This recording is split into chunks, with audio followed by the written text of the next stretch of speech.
Today's video is going to be about something that stresses both dogs and humans equally, and that is nail clipping. So how do we prevent this problem from occurring in the first place? Well, you get your dog used to being examined. Start this off with them when they're baby puppies, so it's not a shock to their system when all of a sudden you need to have a look at their toes or their eyes or their ears or anything like that. I'm going to show you now on a real live big dog, so it's easy for you to see, and we're going to need a little bit more space for that, so we're going to head outside. In the meantime, we've got a video montage for you to watch of some dogs running around and showing us their true and utter dogness. Absolutely nothing to do with toenail clipping, but fun to watch.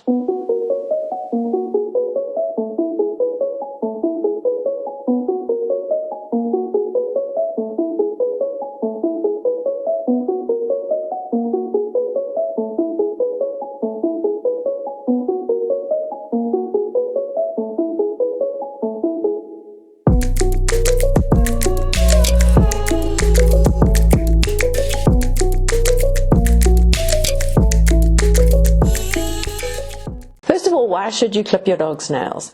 Well, just imagine how uncomfortable you would be if your toenails were so long that they were preventing your foot from having nice contact with the ground. This is actually what happens to dogs when we let their toenails get too long.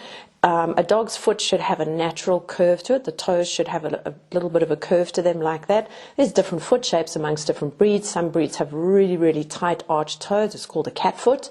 And other breeds have a longer sort of shape to their foot. That's called a hare foot.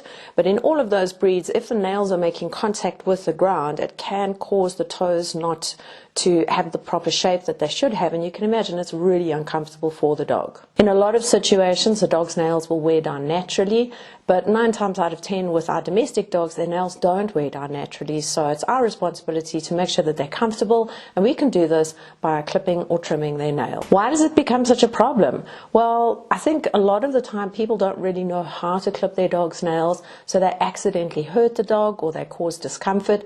They are nervous about it as well, which the dog picks up on, and soon the whole event just becomes a nightmare for everybody involved. I know a lot of people who actually have to take their dogs to the vet and ask the vet to clip their dog's nails. It's one of those things that it can start off not being a problem at all, but if something goes wrong, it develops into a problem which then just gets worse and worse over time. So how do we prevent this from becoming a problem in the first place? Well, the best thing to do is to make sure that your dog is comfortable with you touching him anywhere on his body. This is not just important for nails, but just your dog's overall health. You need to teach your dog that not only is it okay for you to touch every single part of their body, but it's actually quite pleasant for them, and it's not something that they should be scared or nervous of. It's best to start this with very, very young puppies. Choose your moments wisely as well. Don't choose the moment when the pup's having their mad witching hour. You know what I'm talking about. It's normally in the evenings, but sort of around sunset, when the puppy seems like he's been possessed by demons and they're just running around and they've got all of this energy. That would be the worst time to do this. Wait for a moment when your puppy's nice and relaxed, they're nice and calm, maybe even a little bit tired, and very, very calmly examine their body from head to toe. Don't forget to examine the toes. This is going to help you tremendously in the future when it comes to clipping your dog's toenails. Good girl. So you can use a few treats just to get your dog used to the idea of this. Just have them standing in front of you while you give them some rewards.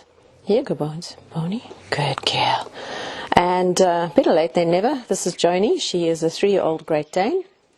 My absolute soulmate of a dog.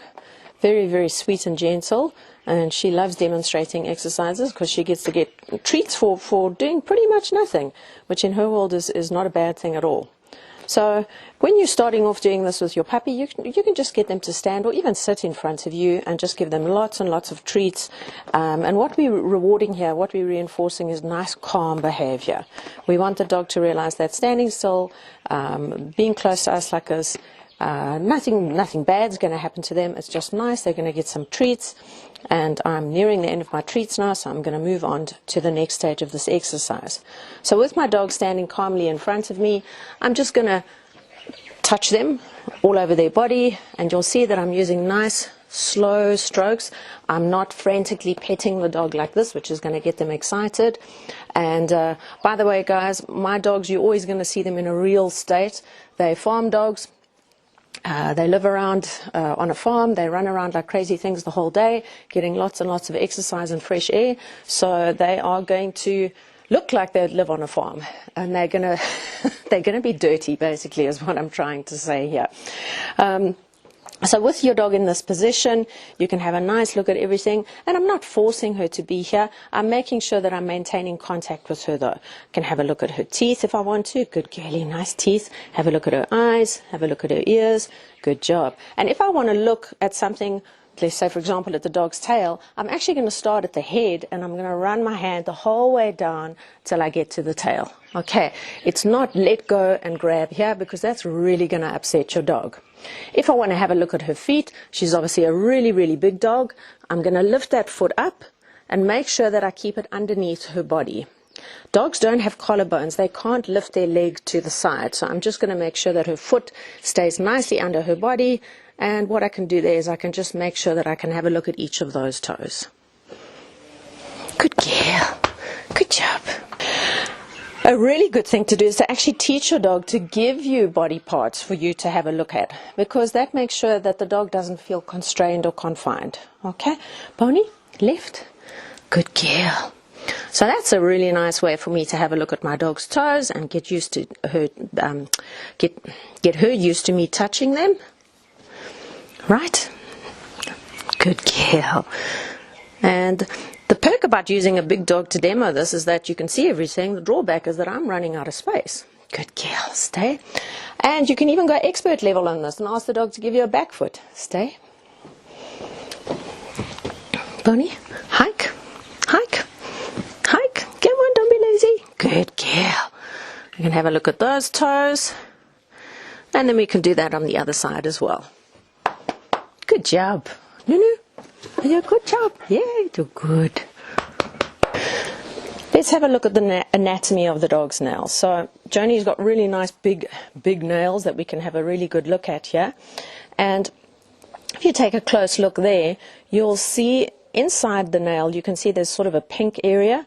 That is the quick of the nail. That's the blood supply to the nail. That's what helps the nail grow.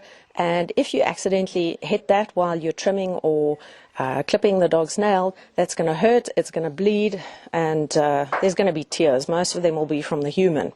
So what you want to do when you trim their nail is you basically just want to take off that little overhang. Okay, you don't want to go anywhere near that pink part, the quick. You just want to take off this little overhang. And these are some really nice big giant nails that you can have a good look at this. Because I'm such a giving person, I've deliberately let Joni's nails grow super long so we can get a really nice video of what a dog's nails look like when they're too long and how we can trim them. And that was all absolute nonsense. I have just been lazy about trimming Joni's nails. Good girl. Did I not do your nails? So we've covered how to get your dog used to you handling their nails and how to get them used to you touching their toes and whatnot, so you can be in a position where you can be ready to clip your dog's nails. So how do you actually go about this? Well, you've got a couple of options. The first option is the good old standard nail clipper. These are readily available. You find them in most pet stores. You want to just make sure that whichever nail clipper you get, you want to get one that's strong and one that does the job quickly. There's nothing worse than having sort of puny nail clippers and hacking away at the dog's nail. It's really unpleasant for the dog, it's unpleasant for you, and odds are that you're going to end up hurting them. So make sure you've got some good strong nail clippers suitable for your size of dog. Obviously a dog with with smaller nails, you can use a lot lighter duty one. This one is, I'd say, suitable for a medium large dog. It's probably not suitable for a Great Dane. You could get one a little bit bigger than this. Another option, and one that I've recently started using and I'm absolutely loving it, is a nail grinder. This is a wonderful one from Dremel. The model name is I can't see it on here, but I'll put it in the description of the video so you can see where you can get your own one. And this is really fantastic. It grinds the dog's nail, making a nice smooth surface. You can do it in short bits. You don't have to do it all in one go. In fact, you want to be careful with this that you don't keep this grinder on any nail for too long, because it can get quite hot. It obviously does make a bit of a noise, Joni's off to investigate something. It obviously does make a little bit of a noise, so you need to make sure that your dog is comfortable with that. You can't just come at them with a nail grinder if it's not something that they're used to. And you can start off by desensitizing them. So while you're having a look at their toes, you can turn the grinder on at a distance, get them used to the noise, turn it off, let them have a sniff of it. Just some common sense, really. You can get them used to the grinder that they'll accept it quite happily. Like I said, I've only recently started using this. I've really enjoyed it. I can get my dogs nice and my dog's nails nice and short, and it's a fantastic product. The one thing you mustn't forget about, and not all of your dogs are going to have it, is the dew claw, and in some dogs even wolf claws. So the dew claw is the thumb almost. It's that little inside toe on the front foot. Those nails, because they're not making contact with the ground, are even more likely to get overgrown. So you want to make sure that you don't forget about the dew claws. Some dogs and some breeds of dogs actually have a wolf claw, so it's a dew claw on the back foot. And in some breeds, those are mandatory. It's part of the breed standard for the breed. Those you really want to take care of, make sure that they don't get overgrown. I've seen some dogs with overgrown dew claws, and it's horrendous. It actually starts curling around, and it can even pierce the skin and come through the other side. In your short-coated breeds, you can obviously see this, and you can address it before it becomes a problem.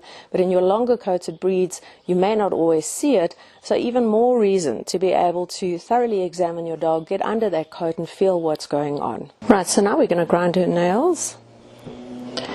And I'm just going to leave her on here. She's quite comfortable. She's quite relaxed. And you'll see now the way we're going to do this is we have to make sure, that we put our thumb nicely on that toe so that the vibration doesn't go right up the dog's toe, which is going to be incredibly uncomfortable. So she's perfectly happy with me holding her toes. I'm going to turn the grinder on. Good girl. And I'm going to make sure,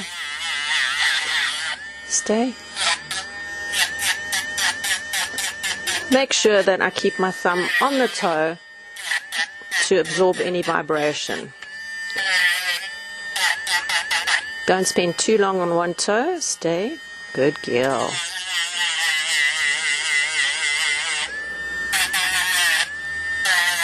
But you can see, it's not her favorite thing in the world, but it's not the worst thing. Good girl.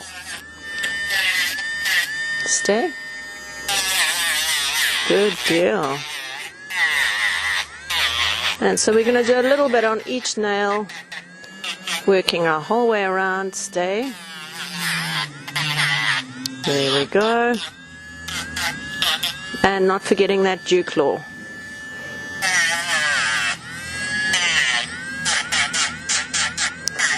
There we go. So it does take a little bit of time. What I have already done is I have done her left foot, and you can see here the nails are much shorter than they were before, and I've taken off all the rough edges, and I've made sure that her visit to the pedicure bar has been enjoyable for her. It's, like I said, not her favorite activity, but she's not stressed out of her mind. She's not loving it, but she's also not hating it. Right, let's get these nails finished, Bonnie. Come on, Nunu. Come. Good girl. Stand.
you have it, how to grind your dog's nails or to clip them.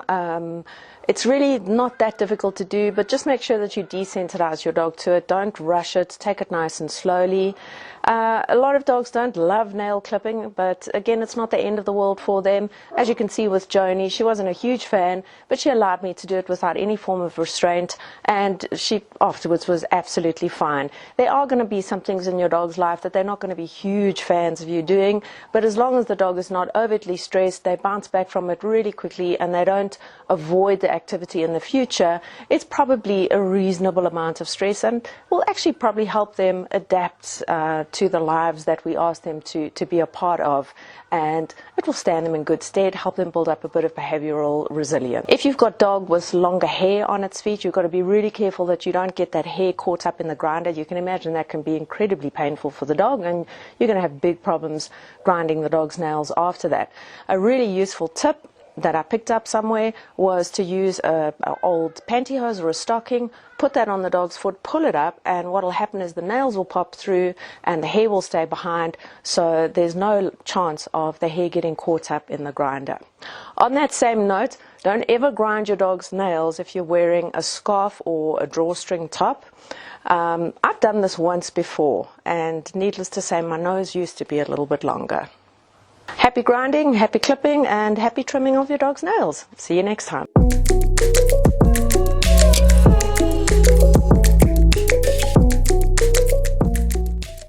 Your other option is something I've discovered.